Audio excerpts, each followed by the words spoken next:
Hello दोस्तों, नमस्कार। स्वागत है आपका बिहार एक्सप्रेस न्यूज में। ताज़ा नजर डालते हैं बिहार की तमाम मुख्य बड़ी खबरों पर। इससे पहले वीडियो को लाइक नहीं किया तो लाइक करें, साथ ही चैनल को सब्सक्राइब कर लीजिए। कटिहार और किशनगंज सीट से ये होंगे कांग्रेस के उम्मीदवार। इस हॉट सीट पर अब भी नहीं बन पाई बात। कांग्रेस ने कटिहार और किशनगंज सीट पर अपने उम्मीदवारों का ऐलान कर दिया है। कांग्रेस ने एकमात्र अपने सांसद डॉक्टर मोहम्मद जावेद को इस बार फिर से किशनगंज से प्रत्याशी बनाया है। इसके अलावा कटिहार से तारिक अनवर को अपना प्रत्याशी बनाया है। इन दोनों संसदीय क्षेत्रों के साथ भागलपुर में भी दूसरे चरण में वोटिंग होनी है, लेकिन वहाँ के बारे में अब तक अंतिम निर्णय नहीं हुआ है। लालू यादव की बेटी मीसा भारती ने भरी चुनावी हुंकार। लोकसभा इलेक्शन के लिए बताया अपना पूरा प्लान। राजद प्रमुख लालू यादव की बड़ी बेटी और राज्यसभा सदस्य मीसा भारती ने कहा कि वे पाटलिपुत्र लोकसभा क्षेत्र से केंद्र की जन विरोधी नीति और आमजन के मुद्दों की रक्षा के लिए एक बार फिर से चुनाव मैदान में है। वे रविवार को पटना जिला राजद कार्यालय में जिला अध्यक्ष दीनानाथ सिंह यादव की अध्यक्षता में पटना दानापुर क्षेत्र के राजद नेताओं और कार्यकर्ताओं की बैठक में बोल रही थी। दूसरी ओर केंद्र की जन विरोधी नीति, महंगाई और बेरोजगार के साथ गरीबों और महिलाओं पर अत्याचार बढ़े हैं, जिसमें सीधे सीधे भाजपा का हाथ है।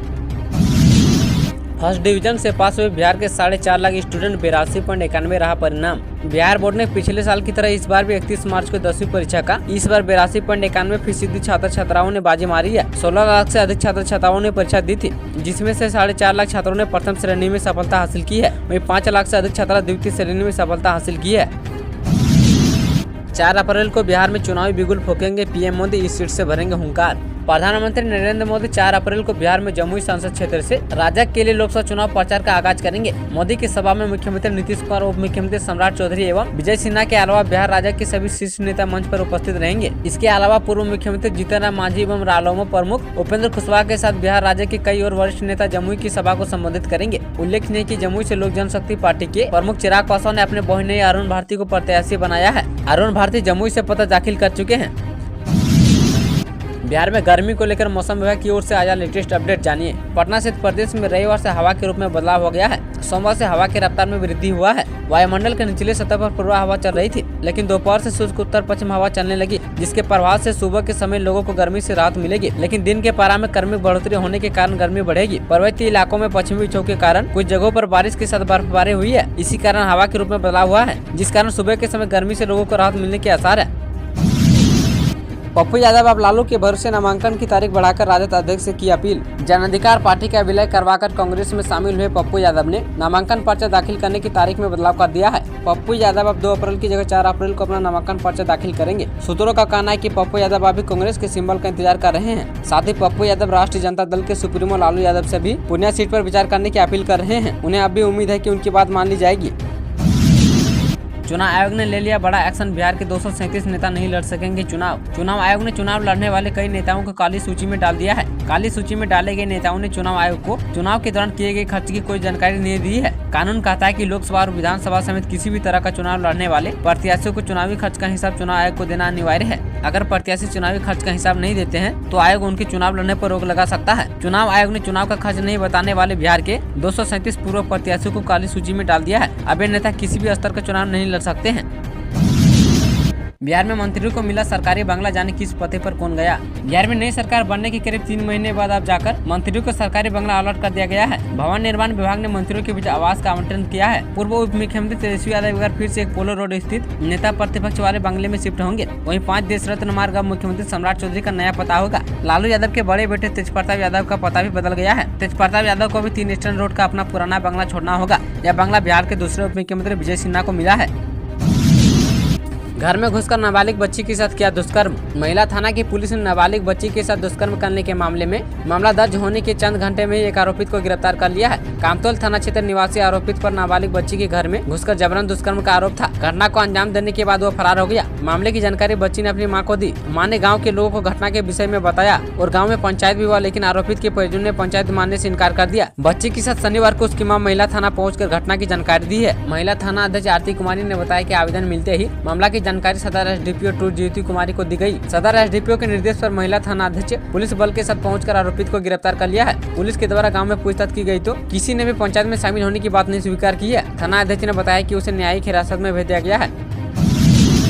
आईपीएल में जलवा दिखा रहा सुपौल का लाल मयंक यादव की स्पीड देख दुनिया हैरान। राजीव अशोक सुपौल नवाबों के शहर लखनऊ में शनिवार की रात कोसी के घर में बसा रहतो गांव के मयंक ने जो इतिहास रचा उसे खेल प्रेमी याद रखेंगे। आईपीएल के 17वें सीजन की 11वां मैच पंजाब किंग्स एवं लखनऊ के बीच खेला जा रहा था। 10वें ओवर में पंजाब किंग्स का स्कोर बिना विकेट खोए 101 रन था, जो विरोधी खेमे के खिलाड़ियों की बेचैनी बढ़ा रखी थी। इसी के बीच लखनऊ के कप्तान निकोलस पुरन ने 11वें ओवर में नवोदित गेंदबाज मयंक यादव के हाथ में बॉल सौंपकर भरोसा जताया। मयंक ने जब पहली बॉल 156 किलोमीटर प्रति घंटे की रफ्तार से डाली तो सामने खड़े बल्लेबाज देखते रह गए। इसके बाद मयंक ने अपने काबिलियत का परिचय देते हुए 4 ओवर में 27 रन देकर 3 महत्वपूर्ण विकेट प्राप्त कर विरोधी खेमे में हलचल पैदा कर दी। मयंक के हाथों गोली की रफ्तार से निकली गेंद देखकर दुनिया के महान बल्लेबाज एवं गेंदबाज देखकर हैरान रह गए। इतना ही नहीं, कमेंटेटर भी मयंक के कसीदे पढ़ने लगे। जानकार बताते हैं कि इस सीजन का सबसे तेज गेंद मयंक ने ही डाला है। अपने पहले मैच में मैन ऑफ द मैच चुना गया। पटना एयरपोर्ट का समर शेड्यूल जारी, 13 जोड़ी नई फ्लाइटें आकाशा एयर शुरू करेगी सेवा। पटना एयरपोर्ट अथॉरिटी ने विमान का नया शेड्यूल जारी किया है। ठंड के मौसम में कोहरे के चलते जिस फ्लाइट को सुबह के समय बंद किया गया था उसे फिर से शुरू कर दिया गया है। अब यहां से सुबह 8:05 से लेकर रात 10:10 तक फ्लाइटों का आना जाना होगा। इसी के साथ 5 जोड़ी फ्लाइटों को बढ़ाया गया है। यह व्यवस्था 26 अक्टूबर तक रहेगी। कुछ फ्लाइटों का परिचालन 2 अप्रैल से शुरू किया जाएगा, जो कि 26 अक्टूबर तक चलेगा। अप्रैल में ही चलने लगेगी हीट वेव, 42 डिग्री के करीब पहुंचा वैशाली का तापमान। बिहार में अप्रैल का महीना सिर्फ गर्मी का एहसास कराने वाला नहीं रहा। पिछले 4 साल के आंकड़े बताते हैं कि अप्रैल अब झुलसाने वाली गर्मी के महीने में तब्दील हो चुका है। उदाहरण के लिए वर्ष 2020 और इससे पहले के सालों में 40 डिग्री सेल्सियस या इससे अधिक तापमान अपवाद रूप में केवल गया का ही था, लेकिन पिछले 3 सालों में 40 डिग्री सेल्सियस की बात छोड़ दी है। इस महीने में हीट वेव की स्थिति बन चुकी है। राज्य के प्रमुख 4 शहर पटना, गया, भागलपुर और पूर्णिया के पारे में औसतन 2 से 5 डिग्री सेल्सियस का इजाफा हो चुका है। के पाठक निकल गए शिक्षकों की गर्मी की छुट्टी, शिक्षा विभाग ने जारी कर दिया फरमान। अपर मुख्य सचिव के पाठक को शिक्षकों की छुट्टी से चिढ़ है। वे लगातार उनकी छुट्टियों पर वार करते रहे हैं। पिछले साल उन्होंने कई पर्व त्योहारों की छुट्टियां खत्म कर दी थी। उन्हें इस बात की भी परेशानी है कि शिक्षक ज्यादा छुट्टी लेते हैं। उन्हें अवकाश देने में सावधानी बरतने की सलाह शिक्षा विभाग प्रधानाध्यापकों को दे चुका है। अब उन्होंने शिक्षकों की गर्मी की छुट्टी पर भी कैंची चला दी है। इसी साल जनवरी 2024 में के पाठक ने सभी जिला अधिकारियों को पत्र लिखकर कहा था कि शिक्षकों में अवकाश लेने की मनोवृत्ति बढ़ती जा रही है। सभी प्रधानाध्यापकों को निर्देश दिया गया कि वे एक साथ कई शिक्षकों का अवकाश न दे।